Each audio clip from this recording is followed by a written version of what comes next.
이사야서를 여러분들이 눈여겨 주의 깊게 읽어보시면 40장에서 66장까지 하나님의 종, 여호와의 종에 대한 노래가 무려 4편이 실려 있음을 보시게 될 것입니다.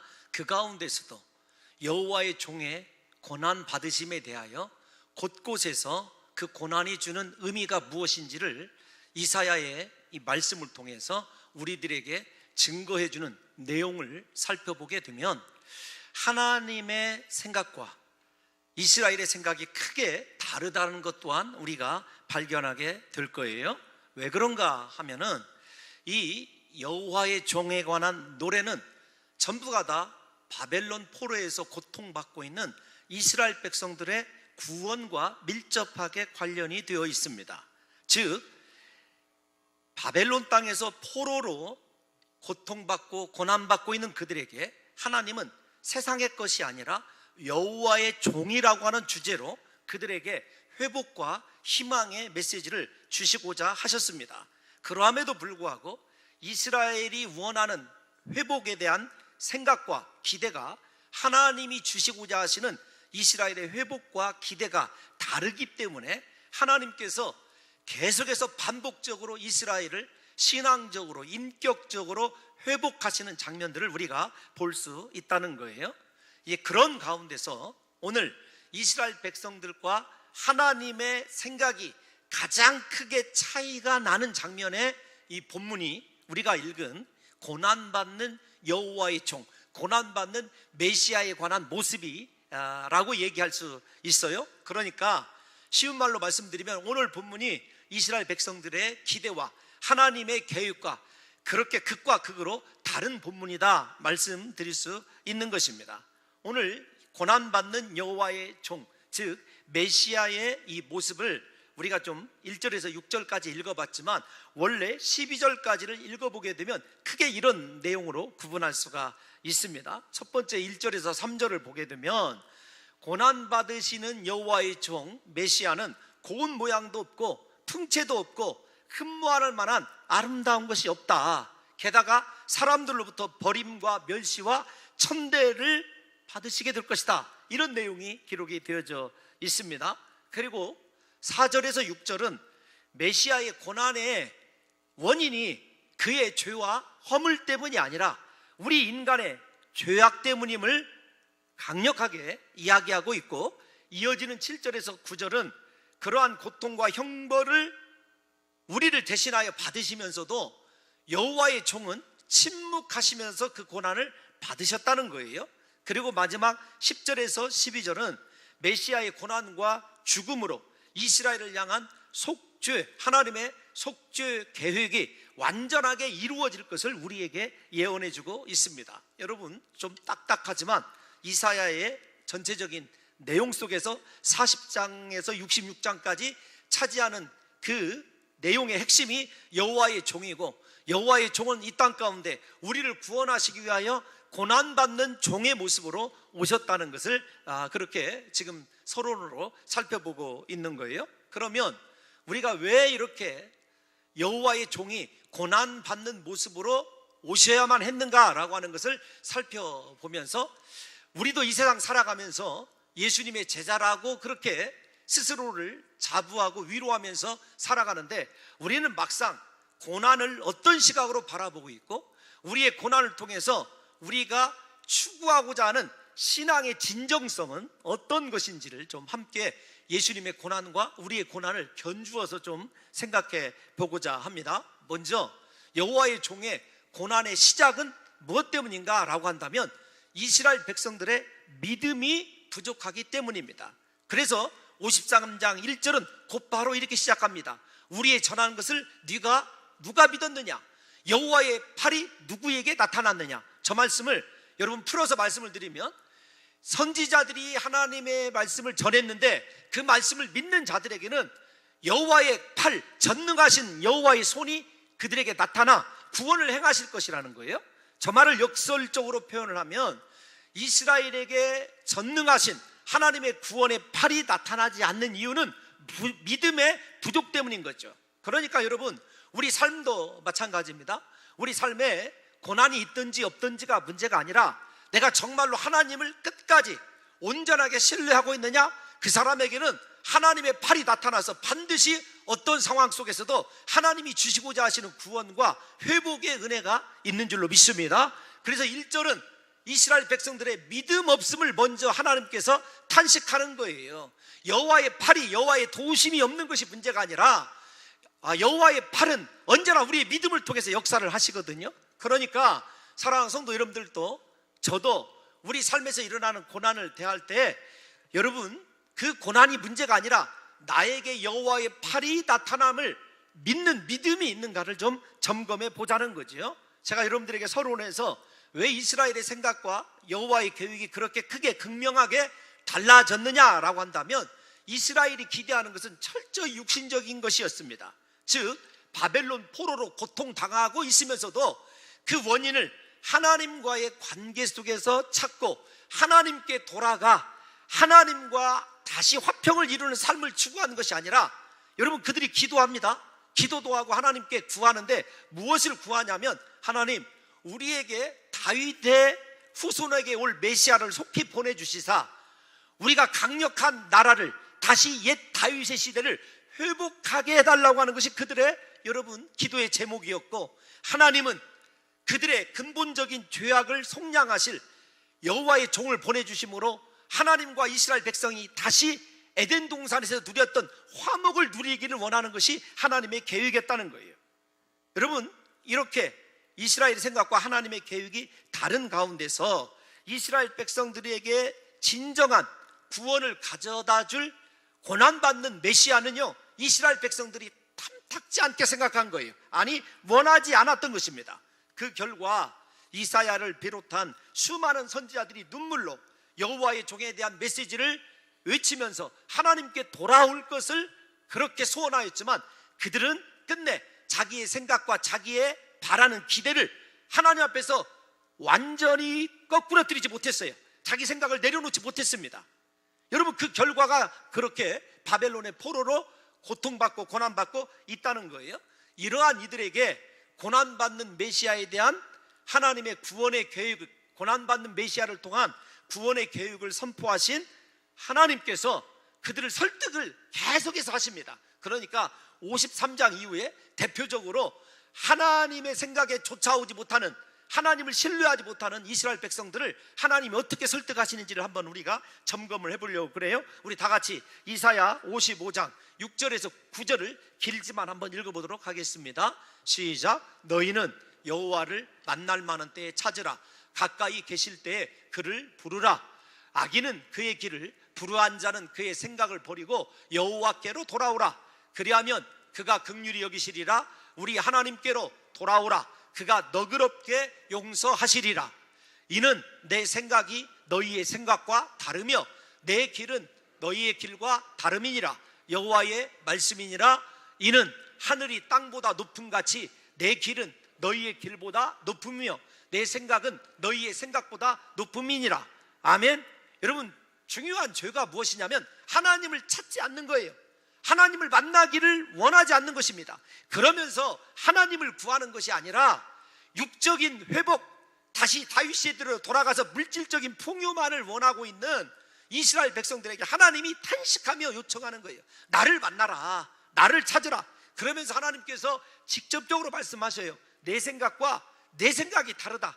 내 길과 너의 길이 다르다. 너희가 그것을 인정하고 진실로 나에게 돌아오기만 하면 내가 너희를 사랑하고 용납하고 회복시켜 줄 것이라고 하는 것이 하나님의 메시지죠. 그러면 사랑하는 성도 여러분들과 제가 믿음이 무엇인지를 생각해 봐야 됩니다. 정말로 하나님이 기뻐하신 믿음의 사람, 믿음이 있다고 하는 사람은요, 기적을 체험하는 사람이 아니라 하나님 앞에서 내 생각과 내 길을 포기하고 내려놓을 수 있는 사람이에요. 내가 원하지 않는 길이, 내가 기대하지 않는 인생의 모양이 주어져도 믿음으로 하나님의 선하신 뜻이 있음을 믿고 그분을 온전하게 신뢰하고 기다릴 줄 아는 것이 진정한 믿음입니다. 그래서 여러분, 믿음을 이 이사야의 용어로 정의하면 내가 하나님 앞에서 전적으로 거꾸러지는 것, 내 생각과 내 길을 포기하는 것이 믿음이라고 얘기할 수 있어요. 여러분, 우리는요, 이 고난받는 여호와의 종의 모습을 통해서 우리의 생각과 하나님의 생각이 다름을 인정을 해야 됩니다. 무엇보다도 하나님의 길이 우리가 원하는 길보다 높으며 하나님의 생각이 우리의 생각보다 높음을 인정하셔야 됩니다. 창조주이신 하나님 앞에서 우리의 작음을 인정하시고 그분 앞에 돌아와 그분을 만나야, 그분을 정말로 체험을 해야 우리가 살 수 있는 거죠.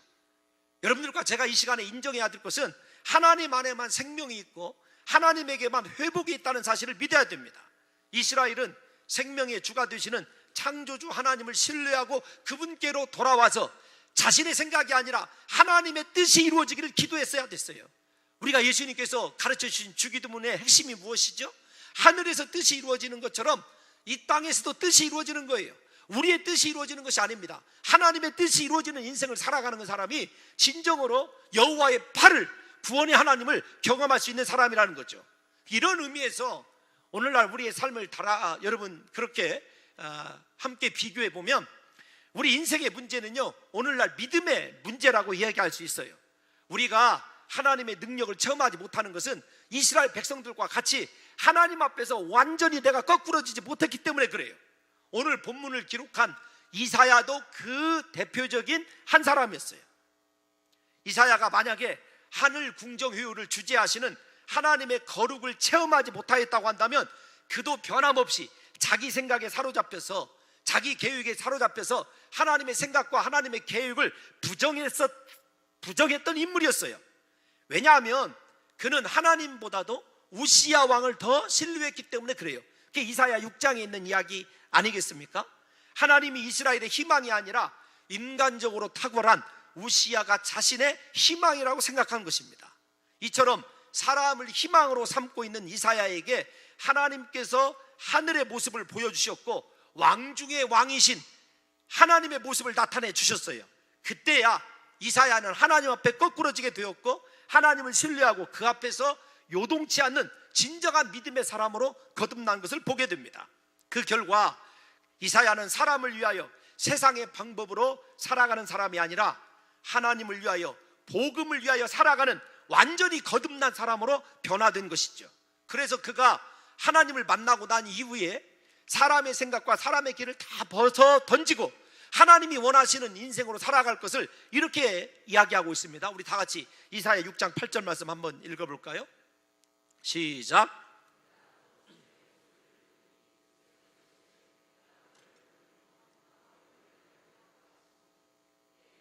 내가 여기 있나이다, 나를 보내소서 하였더니, 아멘. 하나님을 만나고 자신의 생각이 완전히 하나님 앞에서 내려놓게 되고 포기하게 되었을 때 하나님이 원하시는 것을 발견하게 되고 그것을 감당하는 사명자가 되겠노라고 이사야가 고백하는 것을 보시기 바랍니다.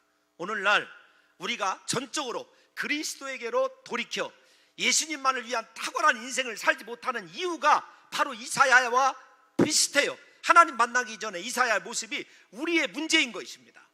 우리에게 필요한 것은요, 예수님을 전적으로 신뢰하고 그분 앞에 진실로 거꾸러지는 거예요.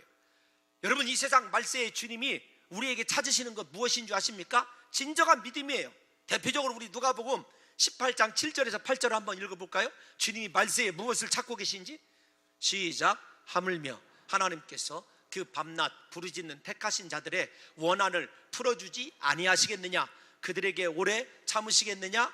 내가 너희에게 이르노니 속히 그 원한을 풀어주시리라. 그러나 인자가 올 때 세상에서 믿음을 보겠느냐 하시니라. 아멘. 말세에는요, 사람이 믿음으로 살아가는 것이 아닙니다. 환경과 조건으로 살아가게 되어 있어요. 우리도 이 시간에 우리의 삶을 돌아봐야 돼요. 내가 살고 있는 것, 전적으로 하나님을 신뢰하는 믿음에 의해서 내 인생이 움직여지고 하나님이 원하시는 방향으로 달려가고 있으면 그 사람 여호와의 팔로 날마다 구원받을 사람이에요. 하나님께서 이렇게 구원해 주신다고 신약에서도 구약에서도 약속하고 계시니까요.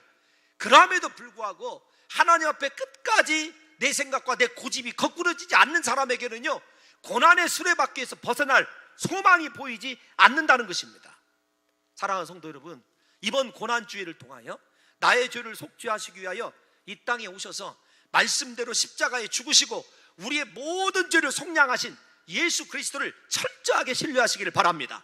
그분 안에 내 인생을 던져 넣으심으로 말미암아 이사야처럼 완전한 하나님의 사람으로 준비해 두셔서 이제부터라도 남은 인생 나를 위하여 살아가는 것이 아니라 하나님이 내게 주신 사명을 위해서 살아갈 수 있는 진정한 믿음의 사람이 되심으로 말미암아 여호와의 팔이 영원토록 여러분들과 함께 하시고 여러분의 사명 감당 속에 하나님의 은혜와 능력이 날마다 임재하시기를 예수님의 이름으로 축원합니다.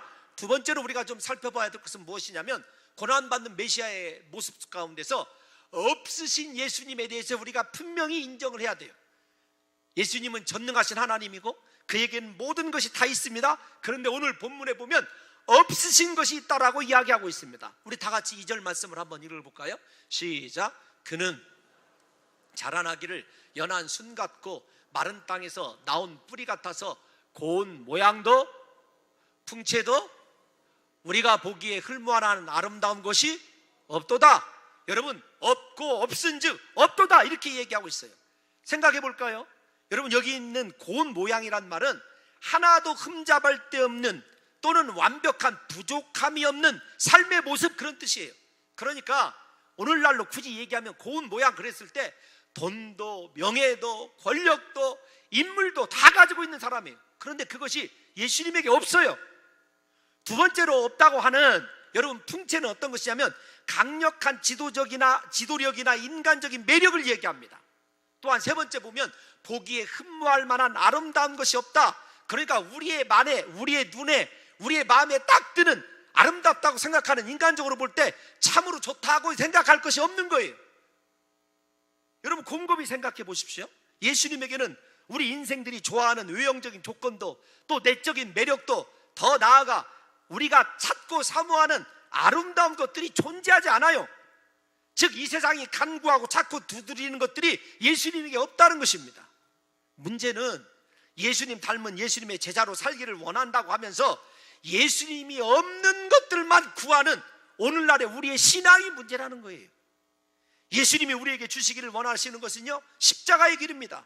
진리예요. 영생입니다. 우리는 예수님이 우리에게 주시기를 원하시는 길과 진리와 영생을 통하여서만 하나님께 나갈 수 있고 하나님의 신령한 은혜를 공유할 수 있고 하나님이 원하시는 삶을 살 수가 있어요. 그런데 오늘날 대다수의 성도들이요, 하나님이 원하시는 십자가의 길, 고난의 길을 걷는 것이 아닙니다. 모두가 다 예수 믿는 목적이 무엇 때문에 그러냐면 잘되고 행복하고 성공하고 출세하는 것, 예수님에게 없는 것만을 예수님께 나와서 기도하고 있는 것이 문제야라고 생각해 본 적은 없느냐고요.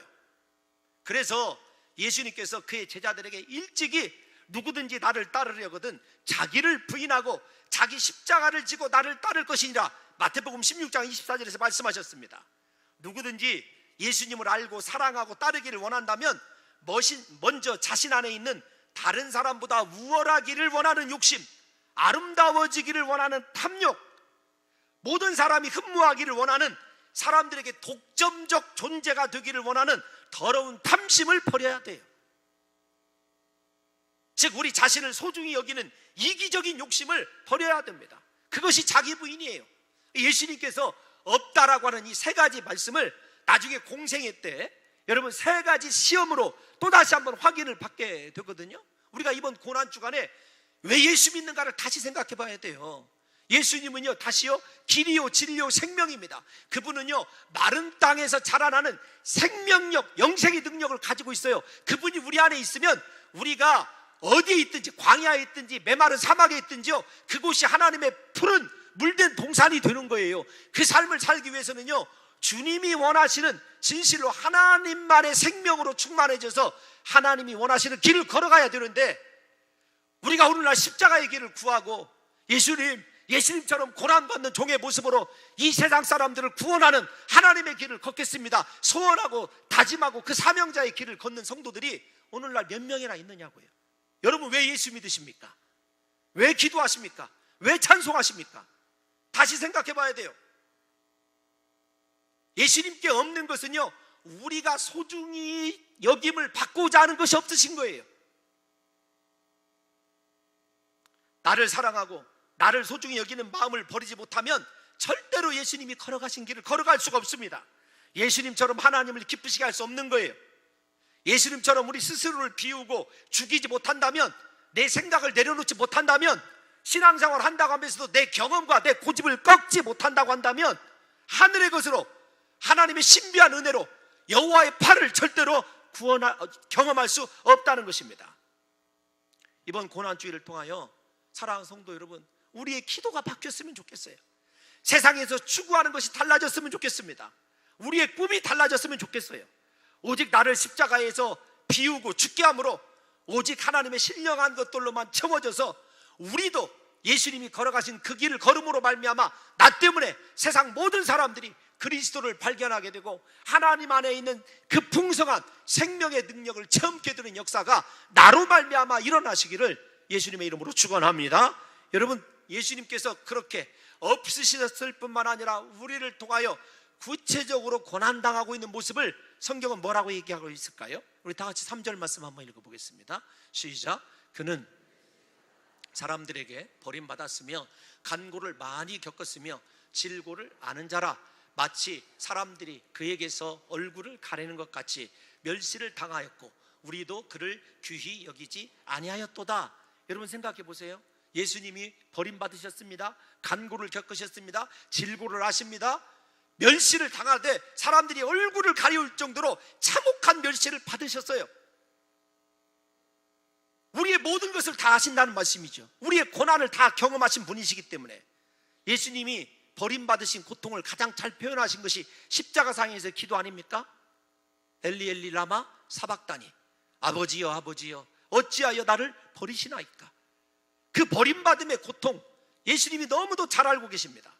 뿐만 아니라 그분은요 온갖 종류의 경험을 다 겪으신 분 아니십니까? 여러분, 태어날 때도 태어날 장소가 없어서 마구간에 태어나셨어요.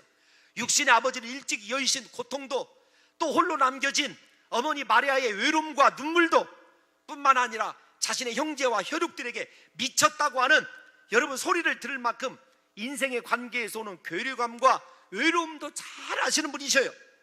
또한 인자는 머리 둘 곳이 없다라고 고백하실 만큼 삶의 커다란 상실감도 잘 알고 계신 분이십니다. 예수님의 이 고통과 고난이 무엇 때문에 있었느냐고요. 여러분, 그것은 다 우리를 위한 고난이라고 하는 것을 우리가 이성적으로는 잘 알고 있지 않습니까? 왜 예수님이 이런 고난을 당하셨느냐? 우리가 다 뻔히 잘 압니다. 예수님은 우리를 위해서 이런 고난을 당하셨습니다. 우리로 하여금 모든 고난 가운데서 주님의 십자가 은혜로 이기게 하시기 위하여 먼저 그렇게 고난의 길을 걸어가셨습니다. 머리로는 다 잘 알고 있단 말이에요. 우리가 이어지는 4절 말씀을 보게 되면 분명하게 더 그렇게 얘기하고 있죠. 우리 다 같이 4절 말씀 읽어볼까요? 그는 실로 우리의 질고를 지고 우리의 슬픔을 당하였거늘 우리는 생각하기를 그는 징벌을 받아 하나님께 맞으며 고난을 당한다 하였노라. 아멘. 삶에서는요 우리를 위하여 고난당하신 예수 그리스도가 없는 것이 문제예요. 그리스도와 나를 따로따로 분리해서 생각하는 것이 문제라고요. 다시 말씀을 드리지만 예수님의 고난과 십자가의 희생 없이는요 우리가 구원받을 수 없었어요. 예수님이 채찍에 맞으심으로 우리가 나음을 얻었으며 예수님이 창에 찔리심으로 우리가 회복되었죠. 예수님께서 가시관을 쓰심으로 우리가 이 땅 가운데 존귀한 자로 설 수 있게 된 것 아니겠습니까? 우리가 존귀하고 사람들에게 칭송받는 것, 예수님의 고난 위에 세워진 집이라는 것을 잊어서는 안 돼요. 우리 생명의 축복의 뿌리가 예수님의 십자가 고난이에요. 그럼에도 불구하고 사랑하는 성도 여러분들과 제가 인생의 뿌리를 정말로 주님의 십자가에 내리고 있느냐고요. 그래서 그 십자가에서 원하시는 열매들을 보여주면서 희생적으로 헌신적으로 예수님처럼 세상을 살아가고 사랑하면서 살아가고 있느냐고요. 사랑하는 성도 여러분, 예수님의 고난받으심을 통하여 하나님의 백성인 우리의 삶이 회복이 되었고 우리의 원래 가치가 회복되어진 것 아니겠습니까? 이 회복을 위해서 다시 말씀드리지만 필요한 것은요 우리의 죄악의 해결이었어요. 죄값에 대한 지불이었습니다. 주님께서 이렇게 궁극적으로 고난 받으신 이유를 한 가지로 얘기한다면 하나님을 거역한 우리의 죄를 속량하시고 원래 하나님 안에 있는 자녀의 모습으로 우리를 살게 하시도록 위해서 주님이 십자가 고난을 당하신 것이죠. 우리가 하나님의 자녀로 회복됨을 위하여 예수님은 십자가에서 대속적 죽음을 죽으신 거예요. 대속이란 말 잘 이해하고 있지 않습니까? 죄값은 반드시 치러져야 했습니다. 예수님은 십자가에서 죽으심으로 말미암아 우리의 죄값을 지불하셨어요. 예수님의 십자가의 죽으심이 아니면 절대로 우리의 죄는 해결될 수 없었던 것입니다. 사랑하는 성도 여러분들과 제가 잘 알듯이 죄는요, 시간이 간다고 해결되는 것이 아닙니다. 우리가 잊어버렸다고 죄가 잊어버려진 것 아니에요. 죄가 사라진 것 아닙니다. 죄의 값은 반드시 지불되어야 해결되는 거죠. 우리를 회복시키기 위하여 예수님이 십자가의 죽으심으로 말미암아 우리의 지난날의 모든 죄, 현재의 모든 죄, 미래의 죄를 주님께서 해결해 놓으신 것입니다. 그래서 성령님은요, 날마다 우리에게 그 죄값을 생각하게 하고 회개를 촉구하게 하는 것이죠. 회개할 때 우리의 마음에 죄로 인한 큰 고통이 사라지고 평화가 임하는 것 아니겠습니까? 십자가를 바라보고 믿음으로 묵상하다 보면은요, 진짜 믿음이 생기기 시작할 때 나의 죄를 위하여 십자가에 못 박혀 죽으신 예수님이 보여요. 그러다 그 묵상이 점점 깊어지고 믿음이 커지면 십자가에 못 박혀 있는 내가 보이게 되고, 십자가에 걸려 있는 아무에게도 얘기할 수 없는 은밀한 나의 죄들이 보이게 되면 그 사람 진짜 믿음이 성숙한 사람이에요. 사랑하는 성도 여러분, 나의 죄 때문에 십자가에 못 박혀 죽으신 예수님께서 여러분 이제 우리 안에 살아서 우리도 예수님처럼 진실로 하나님의 의를 이루기 위하여 십자가를 지고 주님이 원하시는 인생의 길 걸어가야 될 것 아니겠습니까? 언제까지나 여러분 그릇된 양처럼 여러분들이 원하시는 길로만 걸으시기를 걷고 계실 것입니까? 부디 사랑하는 성도 여러분들과 저만큼은 이 시간에 이 고난주의를 통하여 하나님이 원하시는 인생의 방향으로 우리의 삶의 모든 것들이 바뀌었으면 좋겠어요. 우리가 본문 4절을 한번 읽어볼까요? 우리의 죄의 열매들, 십자가에 걸려 있어야 될 것들을 한번 생각하면서 한번 읽어보겠습니다. 시작. 그는 실로 우리의 질고를 지고 우리의 슬픔을 당하였거늘 우리는 생각하기를 그는 징벌을 받아 하나님께 맞으며 고난을 당한다 하였노라. 5절도 한번 읽어보겠습니다. 시작. 그가 찔림은 우리의 허물 때문이요 그가 상함은 우리의 죄악 때문이라. 그가 징계를 받음으로 우리는 평화를 누리고 그가 채찍에 맞음으로 우리는 나음을 받았도다. 아멘. 주님이 창에 찔리신 것 우리의 허물 때문입니다. 그가 십자가에서 고난받으시고 상하신 것 우리의 죄악 때문이에요. 그가 징계를 받아서 우리가 평화를 누리게 되었고 그가 채찍에 맞음으로 우리가 나음을 입은 것이죠. 십자가가 슬픔과 질고를 가져가고 우리에게 세상이 줄 수 없는 평화와 나음을 주신 것이죠. 십자가 아래서 여러분 회복 못될 인생이 없고 못 고침 받을 질병이 없다라는 것을 믿으시고, 사랑하는 성도 여러분들과 제가 제발 6절에 나오는 여러분 그릇된 양들처럼 행하지 마시고 하나님께로 돌이키셔서 하나님이 원하시는 길로 행하실 수 있는 귀한 믿음의 사람들이 되시기를 예수님의 이름으로 축원합니다. 우리는 다 우리의 마음에 맞는 대로 신앙생활하기를 좋아해요. 생각해 보십시오. 우리가 이렇게 잘못된 양, 6절 한번 읽어보고 설교를 계속하겠습니다. 6절 읽겠습니다. 시작. 우리는 그릇 행하여 각기 제 길로 갔거늘 여호와께서는 우리 모두의 죄악을 그에게 담당시키셨도다. 왜 저런 일이 있느냐고요. 인간적으로 생각해 보면 우리는 사랑할 수밖에 없는 사람을 사랑합니다. 우리의 마음에 맞는 사람을 사랑하고 그들과 함께하기를 기뻐하죠. 하지만 하나님은 그렇지 않았어요. 그렇게 하나님을 떠나서 내 마음대로 내 뜻대로 살아가며 언제나 자신이 좋아하는 길로만 행하기를 원하는 우리를 살리시고 고치시기 위해서 예수님을 십자가에 죽게 하신 것이죠. 그 이유가 무엇이냐고요? 계속 말씀드리고 있습니다만 우리를 향한 사랑 때문에 그래요. 우리를 향한 하나님의 사랑 없이는 이 하나님의 고난받는 여호와의 종의 십자가를 이해할 수 없는 것입니다. 사랑하는 성도 여러분들과 제가 곰곰이 생각해 보세요. 내가 하나님께 사랑받을 만한 자격과 조건이 있는가? 그래서 로마서 5장 8절에서 사도 바울은 이렇게 고백하고 있지 않습니까? 우리가 다 암송하는 말씀인데 한번 암송하겠습니다. 시작. 우리가 아직 죄인 되었을 때 그리스도께서 우리를 위하여 죽으심으로 하나님께서 우리에 대한 자기의 사랑을 확증하셨느니라. 아멘. 죄인된 우리, 그릇된 양 같은 우리를 하나님께서 사랑하셨기 때문에 예수님을 십자가에 죽게 하셨고 그 십자가의 은혜로 우리를 구원하신 것이에요. 그래서 우리가 이것을 명심해야 됩니다. 하나님은 우리의 공로나 자격을 보시고 사랑하신 것이 아닙니다. 우리가 그렇게 하나님 앞에 죄인 되었을 때부터 우리를 사랑하셨다는 사실을 잊지 말아야 돼요. 그 사랑을 생각하면 남은 생에 그분의 사랑 안에서 우리가 못 견딜 고난이 어디가 있고 우리가 하나님의 일 감당하지 못할 일이 어디가 있겠느냐고요. 우리를 향한 이 사랑 때문에 예수님은요 53장 7절을 보게 되면 곤욕을 당하여 괴로울 때에도 입을 열지 않으셨어요. 끝까지 침묵하셨습니다. 아무런 죄가 없으신 분이 모욕과 수치 그리고 괴로움과 고통을 받으셨지만 끝까지 참으신 것이죠. 자신이 당하시는 고통과 모욕보다 우리를 향한 사랑이 더 컸기 때문에 그런 것 아니겠습니까? 진짜 누군가를 사랑하는 사람은요, 침묵할 줄 압니다. 그 침묵 속에서 하나님의 뜻이 이루어지기를 기다리는 거죠. 예수님은 그 어떤 것도 불평하지 않으셨습니다. 원망하지 않으셨습니다. 자기 자신을 변호하지도 않으셨습니다. 다만 도살장에 끌려가는 어린 양처럼 털 깎는 자 앞에서 잠잠한 양같이 그의 입을 열지 않으셨습니다. 진실로 하나님을 아는 분만이 취할 수 있는 신앙의 태도죠. 오늘날 우리가 원망하고 불평하며 자기 주장대로만 행하려고 하는 이유가 어디 있습니까? 결론은 하나님을 모르기 때문이고 나를 향한 하나님의 사랑이 얼마나 큰지를 깨닫지 못하기 때문 아니겠습니까?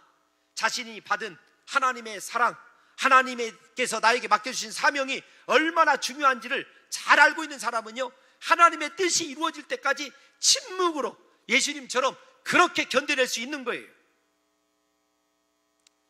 침묵으로 하나님의 뜻을 이루시는 예수님에게는요, 폭행도 거짓도 없으시다고 고백하고 있습니다. 하나님을 향한 깊고 깊은 신뢰로, 그리고 우리를 향한 영원한 사랑으로 모든 고난을 견디신 거예요. 사랑하는 성도 여러분들과 제가 여러분 고난을 견디지 못하는 것 무엇 때문에 그러냐면 믿음이 없기 때문이고 우리 자신을 향한 하나님의 사랑이 어떤 것인지를 깨닫지 못하기 때문에 그래요. 신앙생활을 하면서도 왜 그렇게 원망과 불평이 많으냐면 하나님을 알지 못했기 때문에 그래요. 그리스도의 사랑을 깨닫지 못하기 때문이라는 것입니다.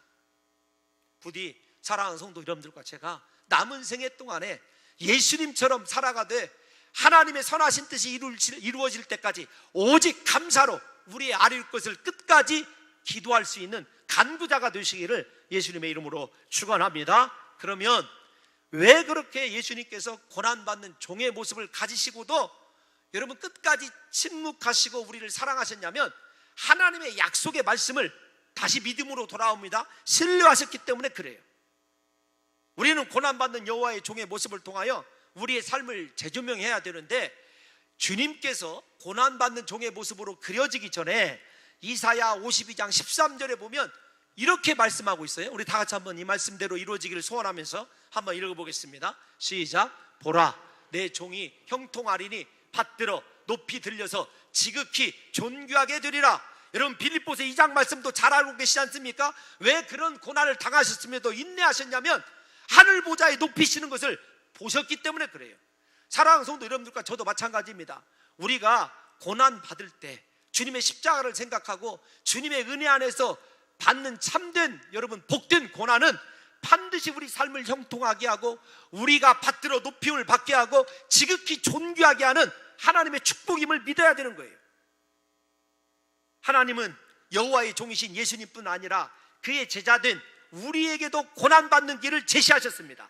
그 고난을 통하여 하나님의 선하심이 이루어질 뿐만 아니라 우리를 축복하시기 위하여 주님께서 우리에게도 때로는 고난의 길을 요구하신다는 것을 깨달으심으로 말미암아 사랑하는 성도 여러분들과 제가 어떠한 고난 가운데서라도 예수님처럼 사람을 살리는 고난 그리고 다른 사람을 복되게 하는 고난이라는 사실을 믿으심으로 말미암아 날마다 주님과 함께 기쁨으로 이 세상 걸어가시기를 예수님의 이름으로 축원합니다. 사랑하는 성도 여러분, 고난 앞에서 두려워하지 마십시오.